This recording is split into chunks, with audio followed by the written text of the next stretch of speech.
दिव्य शंखं तुषाराभं क्षीरोदोर्णव उत्पन्नं नमामि शशिनं भक्त्या शंभोर्मुकुटभूषणं नमामि। मु नमस्कार करुछि नमामि अहं नमामि कम शशिनं मु शशिंकु चंद्रंकु नमस्कार करुछि नमामि शशिनं भक्त्या भक्तिरे से किए शंभुंकर मुकुटर भूषण शिवं को चंद्रशेखर कह जाए एथिपाई कि जे तांको जटा जुटरे शशि उच्चरे अछंती चंद्रमा को से उच्च आसन देइछंती विचारशील भगवान शिव। दिव्य शंखं शंखर रंग धड़ा जो शंख स्वर्गीय जो शंख देवादेवी व्यवहार करती से शंख आउर उज्ज्वल से भली शुभ्र सुंदर शंख भली जार देह धड़ा दिव्य शंखं आ कौन ना तुषार माने बरफ बरफ रंग जमी शुभ्र धड़ा दिव्य शंखं तुषाराभम जे कि क्षीर समुद्र उत्पन्न होते से शशांक से चंद्रमा को मु प्रणाम करुछि कहीं ना आज परा तांकर प्रिय राशि कर्कट उपरे आमे आलोचना करिबा। चतुर्थ राशि कर्कट कुंभ मास माने उत्तरायण रवि कुंभ राशि रे आज प्रवेश कले अर्थात कुंभ राशि अवधि है फेब्रुआरी 12 रु मार्च 14 जाए ए मासरे कर्कट राशि केउं केउं समस्यार सम्मुखीन हेबो किभଳି तार समाधान करिवो ओ किभଳି शुभ फल पाइबो ओ अशुभ फल को विदाय देवो आजिर विषय वस्तु एतिकी।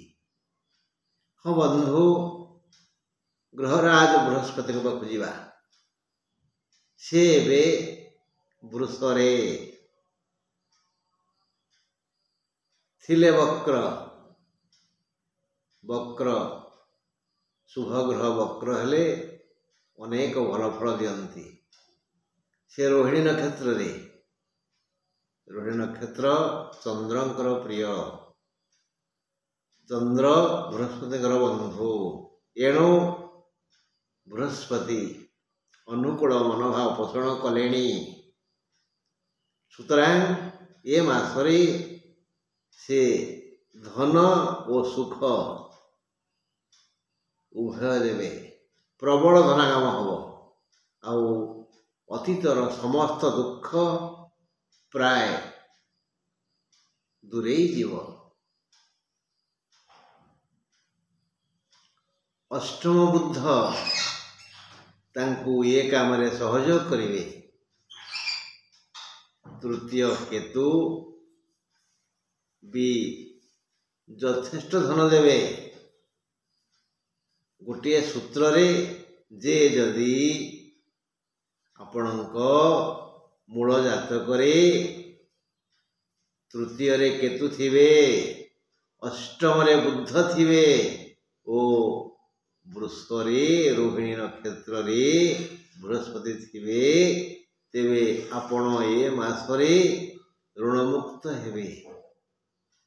जोठी जेते हाथ उधारी थिवो गाँ महाजन ठारू बैंक पर्यंत आपण जेते ऋण करथिबे सब ऋण परिशोध करिवे ए मासरे।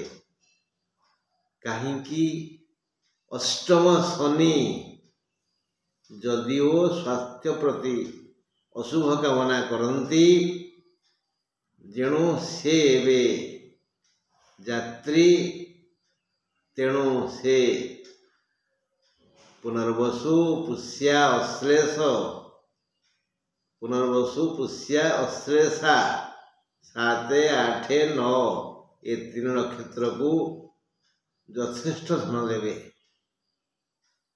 एते धन विभिन्न उपाय आसव। चाषरू बासरू बासरू बोले भड़ा देथिबा चाषरू बासरू आउ चाकरी व्यवसाय अन्यान्य वृत्ति। तेणु बंधु एते धन आसव जदि तार सुविनियोग न कले परे बहुत कष्ट होइबा। मु तो मात्र 4टी ग्रह कथा कहली, आउरी 5टी ग्रह अछंती जो माने गाई पन्हारू क्षीर दुईला बड़ी आपण ठारू धन दुही नहीं जिवे, वृथा खर्च कराइबे, रोग व्याधि आतुर हेबे। एणु एबेठारू मानसिक प्रस्तुत हुंतु, मु धन संचय करिबी, खर्च करिबिनी। कारण बापाई तो बता अछि, खरा वर्षा पाई छता न किणिले हैरान हो जिवे जे। बंधु आमे आम मूल जातक देखिबा ग्रह माने केउठी अछंती, एबे गोचर रे ग्रह माने किपळे यात्रा करुछंती, ता नहले तो समस्ते एका फल पाते नहीं। जेणु समस्त जन्म समय समान नुहे, तेणु समस्ते समान फल पाइबा किपरि, ए दृष्टिकोण आसंतु शुणिबा आजिर कर्कट राशि उपरे विधाता कि विधान करिछंती। आसीगला कुंभ मास, इंग्राजी मास फेब्रुआरी 12 रु मार्च 14 जाए। यार कार्यकाल चतुर्थ राशि कर्कट। ए मासरे कर्कट राशि केउ केउ समस्या को किभली समाधान करी सुख पाइबे एहा आजि ही जानिबा। गुरु जदिओ बाधक स्थान रे वृषरे तथापि से नक्षत्र रोहिणी रे से मे 14 रे मिथुन को जिवे। से स्थानांतरित हेबा पूर्वरु राशि कर्कट प्रति अनुकूल मनोभाव पोषण करिवे। एकादश बृहस्पति प्रबल धनागम सह बहु समस्यार सहज समाधान करिवे। अष्टम बुद्धंकर धनदान ए प्रक्रिया को आगକୁ ନେବ। ଶେଷରେ ତୃତୀୟ କେତୁ ସବୁ ବୃତ୍ତି ବ୍ୟବସାୟରେ ଲାଭ ବୃଦ୍ଧି କରି ଅସୁମାରୀ ଆନନ୍ଦ ଦେବେ। ଦୀର୍ଘ ଦିନର ଋଣ ପରିଶୋଧ ହେବ। ପ୍ରାୟ ସମ୍ପୂର୍ଣ୍ଣ ଋଣମୁକ୍ତ ହୋଇ ଆନନ୍ଦିତ ହେବେ। ଗୋଟିଏ ସୂତ୍ରରେ ଯଦି ବୁଝିବେ ଯେ, ଜାଣିବେ ଯେ, ଦେଖିବେ ଯେ ଆମ ଜାତକରେ ତୃତୀୟରେ କେତୁ, ଅଷ୍ଟମରେ ବୁଧ ଓ ଏକାଦଶରେ ଗୁରୁ ଥିବେ, ଆଉ ଏଇ ଗୁରୁ ରୋହିଣୀ ନକ୍ଷତ୍ରରେ ଥିବେ, ତେଣୁ ଆର୍ଥିକ ସ୍ଥିତି ସୁଦୃଢ଼ ହେବ। ତେଣୁ ପରିବାର ସୁଖ ଓ ସନ୍ତୋଷରେ ପୂର୍ଣ୍ଣ ହେବ। ଉଜ୍ଜଳା ଦାମ୍ପତ୍ୟ ଜୀବନ ସଜାଡ଼ି ହୋଇ ଜୀବନ ଉପଭୋଗ୍ୟ ହେବ। ମାନସିକ ଶାନ୍ତି ମିଳିବ। ବିଦ୍ୟାର୍ଥୀମାନେ ଭବିଷ୍ୟତ ପାଇଁ ଯୋଜନା ପ୍ରସ୍ତୁତ କରିବେ। ସେ ସଫଳ ହେବେ। ଯଦି ବିଦ୍ୟାର୍ଥୀମାନେ ସଫଳ ହେବେ ନିଶ୍ଚିତ। କିନ୍ତୁ ଏଇଠି ସେଇମାନଙ୍କର ଆଉ ଗୋଟିଏ କାମ ଅଛି ଯେ ସମସ୍ତ ବିଦ୍ୟାର୍ଥୀଙ୍କର ମା' ମାନଙ୍କୁ ମୁଁ କହୁଛି, ସେମାନେ ତ୍ରିଛକିରେ ବାଟ ମଙ୍ଗଳାଙ୍କର ସେବା କରନ୍ତୁ। ମା' ମଙ୍ଗଳାଙ୍କୁ ପ୍ରାର୍ଥନା କରନ୍ତୁ ଯେ ମୋ ପୁଅର, ମୋ ଝିଅର, ମୋ ସନ୍ତାନ ମାନଙ୍କର ମା' ତୁ ଟିକେ ମଙ୍ଗଳ କାମନା କର। ତେବେ ଏଇ ସନ୍ତାନ ମାନେ, ବିଦ୍ୟାର୍ଥୀ ମାନେ, ଛାତ୍ର ମାନେ, ଗବେଷକ ମାନେ ଅବଶ୍ୟ ଅଗ୍ରସର ହେବେ। ତାଙ୍କର ସମସ୍ତ ସମସ୍ୟାର ସମାଧାନ ହେବ। ଏ କାମ କରିବେ ପ୍ରତି ମଙ୍ଗଳବାର ତ୍ରିଶକୀରେ ବାଟ ମଙ୍ଗଳାଙ୍କୁ ଶ୍ରଦ୍ଧା ଓ ଭକ୍ତିରେ ପୂଜା କରିବେ। ପଞ୍ଚମାଧିପ ମଙ୍ଗଳ ନିଚରେ କର୍କଟରେ, ମଙ୍ଗଳ କର୍କଟରେ, ପଞ୍ଚମାଧିପ ମଙ୍ଗଳ କର୍କଟରେ ବୋଲି ମୁଁ ଏ କଥା କହିଲି ଯେ ବିଦ୍ୟାର୍ଥୀମାନଙ୍କର ଟିକେ ଅସୁବିଧା ହେବ। ମା ମାନେ ଚେଷ୍ଟା କଲେ, ମା ମଙ୍ଗଳାଙ୍କ ଆନୁକୂଲ୍ୟ ପାଇଲେ ଏ ସମସ୍ୟାର ସମାଧାନ ହେବ। ଆଉ ସମସ୍ତ କର୍କଟ ରାଶିଙ୍କ ମନକୁ ଭୟ ଆତଙ୍କିତ କରିବ, ଅଯଥା ଭୟ ଏଇ ମଙ୍ଗଳଙ୍କ ପାଇଁ। ସପ୍ତମାଧିପ ଶନି ଏ ମାସରେ ଅଷ୍ଟମରେ, ଦେହ ପା ଖରାପ ହେବ। ଦେହର ଆକ୍ରାନ୍ତ ହେଲେ ବି ଶନି ନକ୍ଷତ୍ର ତ୍ରୟଙ୍କୁ ପ୍ରବଳ ଧନ ଦେବେ। ଧନ ଆସିଗଲା, କେତେ ଆଡ଼ୁ ଆସିଗଲା। ଦେଲେ ବୃହସ୍ପତି, ଦେଲେ ବୁଧ, ଦେଲେ କେତୁ, ପୁଣି ଶନି। ତେଣୁ ଘରଣୀମାନେ ଏ ଧନକୁ ଦେଖି ଯଦି ବୃଥା ଖର୍ଚ୍ଚ କରିବେ ତାହେଲେ ଗୃହସ୍ଥ ତ ମୁଣ୍ଡରେ ହାତ ଦେବେ। ଆରେ କେତେ ଆଇଲା, କୁଆଡ଼େ ଗଲା? ନାଇଁ ବନ୍ଧୁ। ତେଣୁ ଗୃହଲକ୍ଷ୍ମୀ ହେତୁ ଏ ଲକ୍ଷ୍ମୀ ଲାଭର ସୁବିନିଯୋଗ ନ କରି ଖାଲି ଯା ବ୍ୟସ୍ତ ହେବେ। ଗୃହିଣୀଂ ଗୃହମୁଚ୍ୟତେ ନ ଗୃହଂ ଗୃହମୁତ୍ୟାହୁ। ଘରଣୀକି ତ ଘର କୁହାଯାଏ। ସେ ଅର୍ଥର ସୁବିନିଯୋଗ ନ କଲେ ଗୃହସ୍ଥ ଭାସିଯିବ, ସାବଧାନ। ଏଣୁ ସେ ଚିନ୍ତିତ ହେବେ। ବ୍ୟବସାୟୀ ଓ କୃଷକଙ୍କ ପରି ସ୍ୱାଧୀନ ବୃତ୍ତି କରି ପରିବାର ପ୍ରତିପୋଷଣ କରୁଥିବା ବ୍ୟକ୍ତିବର୍ଗ ଚିନ୍ତିତ ରହିବେ। କାରଣ କର୍ମାଧିପ ମଙ୍ଗଳ ଲଗ୍ନରେ ଓ ନିଚରେ। ଏହି ଚିନ୍ତା ଲାଘବ ହେବ ଯଦି ସେମାନେ ସମସ୍ତେ ନିଜ କର୍ମକ୍ଷେତ୍ରରେ ସ୍ଥିରାସନରେ ବସି ପ୍ରତ୍ୟହ ଶ୍ରୀଂ। କୃଷକ ତା ଜମିରେ, କର୍ମଚାରୀ ତା ଚେୟାରରେ, ବ୍ୟବସାୟୀ ତାର ବ୍ୟବସାୟ କ୍ଷେତ୍ରରେ, ସୈନିକ ଗୋଳା ବାରୁଦ ଧରି ସୀମାନ୍ତରେ, ଆଇନଜୀବୀ ଅଦାଲତରେ, ଚିକିତ୍ସକ ଚିକିତ୍ସାଳୟରେ, ଅର୍ଥାତ୍ ଯିଏ ଯେଉଁ ବୃତ୍ତି କରୁଛନ୍ତି ସେ କ୍ଷେତ୍ରରେ ସ୍ଥିରାସନରେ ସ୍ଥିର ଭାବରେ ମାତ୍ର 2 ମିନିଟ୍ ବସି ମହାଲକ୍ଷ୍ମୀଙ୍କୁ ଚିନ୍ତା କରି ଶ୍ରୀଂ ଏଇ ବୀଜମନ୍ତ୍ରକୁ ଯଥା ସମ୍ଭବ ଯଥା ଅଧିକ ପାଠ କରନ୍ତୁ। ଦେଖିବେ ସବୁ ଦୁଶ୍ଚିନ୍ତା ଦୂରେଇ ଯିବ, ପ୍ରବଳ ଧନାଗମ ହେବ। ଶତ୍ରୁ ନିଜ ଜୋକ ମୁହଁରେ ଲୁଣ ଧରା ଭଳି ଜାକି ଜୁକି ହେଇ ପଳେଇ ଯିବେ, ଆଉ ଶାନ୍ତି ମିଳିବ। ଚାକିରି ବୃତ୍ତି କରୁଥିବା ସବୁ ବର୍ଗର ଲୋକେ ଏ ମାସରେ ଟିକେ ଅଧିକ ସୁଖ ପାଇବେ। ଏ ମାସ ସେମାନଙ୍କ ପାଇଁ ବହୁତ ଭଲ। ଚାକିରିଆ ମାନେ ପୂର୍ବ ଯୋଜନାକୁ କାର୍ଯ୍ୟକାରୀ କରିବା ପାଇଁ ତରବରଣ ହେବା ଉଚିତ। ଯିଏ ଯେଉଁଠି ଚାକିରି କରିଛନ୍ତି, କମ୍ପାନୀରେ ହଉ କି ପ୍ରାଇଭେଟ ସଂସ୍ଥାନରେ ହଉ ବା ସରକାରୀ ଚାକିରିରେ ହଉ, ତରବର ହୁଅନ୍ତୁନି, ପରବୁଦ୍ଧିରେ ପରିଚାଳିତ ହୁଅନ୍ତୁନି, ହଇରାଣ ହେଇଯିବେ। ଅନ୍ୟଥା ବହୁ ବାଧାବିଘ୍ନ ସୃଷ୍ଟିର କାରଣ ଅଛି। ହିତାକାଂକ୍ଷୀ ମାନଙ୍କ ସହ ବିଚାର ବିମର୍ଶ କଲେ ଯୋଜନା ସଫଳ ହେବ। ଗୋଟେ କଥା ଅଛି, ନାରୀଣାଂ ଗୁରୁବଳଂ ଶ୍ରେଷ୍ଠମ୍। ନାରୀମାନଙ୍କ ପାଇଁ ବୃହସ୍ପତି ସବୁକିଛି। ନାରୀମାନଙ୍କର ଗୁରୁବଳ ହେଉଛି ଶ୍ରେଷ୍ଠ। ଯେଉଁ ଝିଅ ବୋହୂମାନଙ୍କର ଜାତକରେ ବୃହସ୍ପତି ଉଚ୍ଚ ସ୍ଥାନ ଥିବେ, ଭଲ ଜାଗାରେ ଥିବେ, ମିତ୍ର ଗୃହରେ ଥିବେ, ଅଶୁଭ ଗ୍ରହଙ୍କର ଦୃଷ୍ଟି ତାଙ୍କ ଉପରେ ପଡ଼ିନଥିବ, ସେଇମାନେ ହିଁ ଜୀବନରେ ପରମ ସୁଖ ପାଇଥାନ୍ତି। ଏବେ ଏକାଦଶରେ ବୃହସ୍ପତି।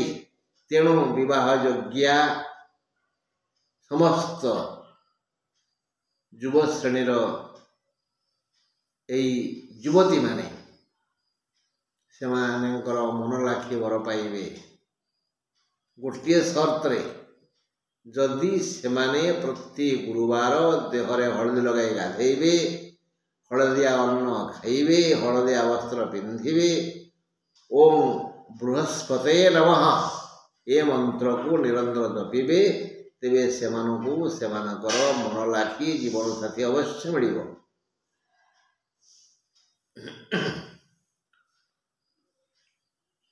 ବିବାହ ଯୋଗ୍ୟା କନ୍ୟାମାନଙ୍କୁ ମନ ଲାଖି ବରପାତ୍ର ମିଳିଯାଇପାରେ। 27/2 ପରେ ବୁଧ ନବମ ହେବେ, ଏଣୁ ନୂଆ ରୋଗ ସୃଷ୍ଟି ହେବ। ସେପଟରେ ଆମେ ଆଲୋଚନା କଲେ ସପ୍ତମାଧିପ ଶନି ଅଷ୍ଟମରେ ରୋଗ ସୃଷ୍ଟି କରିବେ। 27/2 ପରେ ବୁଧ ମିନକୁ ଗଲେ ନୂଆ ନୂଆ ରୋଗ ସୃଷ୍ଟି ହେବ। ଆଗରୁ କହିଛି ପଇସାକୁ ରଖିଲେ ହିଁ ଔଷଧ କିଣିବା, ଡାକ୍ତରକୁ ଦବା, ଭଲ ହବା, ନହେଲେ ନାହିଁ କାନ୍ଦିବା। କି କଥା ଆଗରୁ ତ କୁହାଗଲା, ଏବେ କାନ୍ଦିଲେ କ'ଣ ହବ? କିଏ ବୁଝିବ? କେହି ଆଣିବ? No no no no no ବୃଥା ବୃଥା ଚିନ୍ତା କରନ୍ତୁନି। ଜାତକରେ ନବମରେ ବୁଧ ଥିବେ ତାହେଲେ ସମସ୍ୟା ହବ। ଜାତକରେ ବୁଧ ନବମ ନଥିବେ ସମସ୍ୟା ହବନି। କ'ଣ କାହିଁ ଡରୁଛନ୍ତି? ଯଦି ଜାତକରେ ଅଷ୍ଟମରେ ଶୁକ୍ର ଥିବେ ତେବେ ସହକର୍ମୀ ମାନେ ସହଯୋଗ କରିବେନି। ଜାତକରେ ଅଷ୍ଟମରେ ଶୁକ୍ର ରହିଲେ ଭାରି କ୍ଷତିକାରକ। କାହାର ସହଯୋଗ ମିଳିବନି। ବାପାଙ୍କୁ ପୁଅ, ଭାଇକୁ ଭାଇ, ସହକର୍ମୀକୁ ସହକର୍ମୀ, ମାଲିକକୁ ମୂଲିଆ। ଯଦି ନବମରେ ଥିବେ ଶୁକ୍ର ଜାତକରେ ତାହେଲେ ଏ ସହଯୋଗ କେହି ପାଇବେନି, ହଇରାଣ ହରକତ ହେବେ। କାର୍ଯ୍ୟାଳୟରେ ମତାନ୍ତରରୁ ମନାନ୍ତର ସୃଷ୍ଟି ହେବ ଓ ରାଜନୀତି କରୁଥିବା ବ୍ୟକ୍ତିମାନଙ୍କର ଆଶା ଭାଙ୍ଗିଯିବ ଏହି ଶୁକ୍ରଙ୍କ ପାଇଁ। ଯେଣୁ ଶୁକ୍ର ସୁଖ ଓ ଲାଭାଧିପ, ସେ ଅଷ୍ଟମରେ, ତେଣୁ ସବୁ କ୍ଷେତ୍ରରେ ବିଭ୍ରାଟ ହେବ ଯଦି ଜାତକରେ ଅଷ୍ଟମରେ ଶୁକ୍ର ଥାଆନ୍ତି, ନହେଲେ ନୁହଁ। ଜାତକ ଦେଖନ୍ତୁ ନା। ଏଣୁ ପ୍ରତ୍ୟହ ଗୋ ସେବା କରନ୍ତୁ। ସମସ୍ତ ବର୍ଗର ଲୋକଙ୍କୁ ଏହି ପରାମର୍ଶ ଯେ ସେମାନେ ପ୍ରତ୍ୟହ ଗୋ ସେବା କରନ୍ତୁ। ପାରିଲେ ଗାଈର ପାଦ ଧୋଇ ଦିଅନ୍ତୁ, ତା ମୁହଁରେ କିଛି ଆହାର ଦିଅନ୍ତୁ। ଜମା କୌଣସି ଗୋରୁ ପ୍ରତି ଅବିଚାର କରନ୍ତୁନି। ବଡ଼ ପାଟିରେ ତାକୁ କହନ୍ତୁନି, ଧମକାନ୍ତୁନି, ପିଟନ୍ତୁନି, ଗାଳି ଦିଅନ୍ତୁନି, ତଳି ଦିଅନ୍ତୁନି। ବୋଇଲେ ମଙ୍ଗଳ ହେବ। ଶୁକ୍ର କିଛି ବିଘ୍ନ ସୃଷ୍ଟି କରିବେନି। ଅଷ୍ଟମରେ ଜାତକରେ ଶନି ଥିଲେ ଏ ଅଷ୍ଟମ ଶନି ନୂଆ ନୂଆ ରୋଗ ସୃଷ୍ଟି କରି ଦୁଃଖ ଦେବେ। ଏଣୁ ଦକ୍ଷିଣ କାଳୀଙ୍କୁ ଦର୍ଶନ କରି ଗୁହାରି କରନ୍ତୁ ନା। ଶନି ଯେଉଁ ଦୁଃଖ ଦିଅନ୍ତି ସେ ଦୁଃଖକୁ ଦକ୍ଷିଣ କାଳୀ ହରଣ କରନ୍ତି। ଯଦି ସେଠି ଯାଇ ପ୍ରତିଦିନ ସନ୍ଧ୍ୟାବେଳେ କାଳୀଙ୍କୁ ଦର୍ଶନ କରିବେ ଭଲ। ଯଦି ନ ଯାଇପାରନ୍ତି ପ୍ରତି ଶନିବାର ଯିବେ। କାଳୀ କାଳୀ ନମ। ଆଗରୁ ତ କାଳୀଙ୍କ ବିଷୟରେ ବହୁତ କଥା କହିଛି। ଯଦି ଏତେ କଥା ମନ ରହୁଛି ଏତିକି ଖାଲି କୁହନ୍ତୁ, ମା କାଳୀ ମା ଦୟା କର, ମା ଦୟା କର, ମା ଦୟା କର। ରୋଗ ଭଲ ହେଇଯିବ। ଯଦି ଜାତକରେ ନବମରେ ରାହୁ ଥିବେ ତେବେ ଅନ୍ୟ ଦିଗରୁ ଭଲ ହେଲେ ବି ବୃଥା କଳହରେ ସମୟ ଯିବ। ନବମରେ ରାହୁ ଥିଲେ, ନବମରେ ଜାତକରେ ନବମ ରାହୁ ଥିଲେ ତ ବହୁତ ଦିଗରୁ ଭଲ, ସବୁ ଦିଗରୁ ଭଲ। କିନ୍ତୁ ଗୋଚରରେ ରାହୁ ଭାରି କ୍ଷତିକାରକ, ଭାରି କ୍ଷତିକାରକ।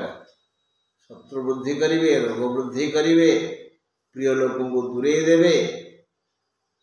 ଆଉ ଜାତକରେ ନବମରେ ରାହୁ ଅଛନ୍ତି। ଏବେ ନବମରେ ରାହୁ ଗୋଚରରେ ହେଲେ ପ୍ଲସ୍ ମାଇନସ୍ କ୍ୟାନ୍ସଲ। ଲାଭ ହବନି, କ୍ଷତି ହବନି। ବୃଥା କଳହରେ ସମୟ ଯିବ, ଶତ୍ରୁ ସଂଖ୍ୟା ବଢ଼ିଯିବ। ବୃଥା ଖର୍ଚ୍ଚ ନ କରି, ବୃଥା ସମ୍ଭାଷଣ ନ କରି ଯଥା ସମ୍ଭବ ନିରବତା ରକ୍ଷା କରନ୍ତୁ। ଯେହେତୁ ନବମରେ ରାହୁ, ଯେତିକି ଆବଶ୍ୟକ ସେତିକି କହନ୍ତୁ। 2ଟା କାନ ଗୋଟାଏ ପାଟି, ନା ଭୁଲ କହିଲି? ଆପଣଙ୍କର ଗୋଟାଏ କାନ 2ଟା ପାଟି। ସମସ୍ତଙ୍କୁ ଭଗବାନ 2ଟା କାନ ଦେଇଛନ୍ତି, ମାନେ 2 ଗୁଣ ଶୁଣିବା आउ एक भाग कहवा आगे बहुत शुणा मन मध्य विचार करवा कौन कहि क्या कथा को न शुणिक जो मैंने बकर बकर हुंती अन्य कुहाई दिखती से जीवन में दुख दुख दुख आसे सावधान बंधु आज एति रही नमस्कार।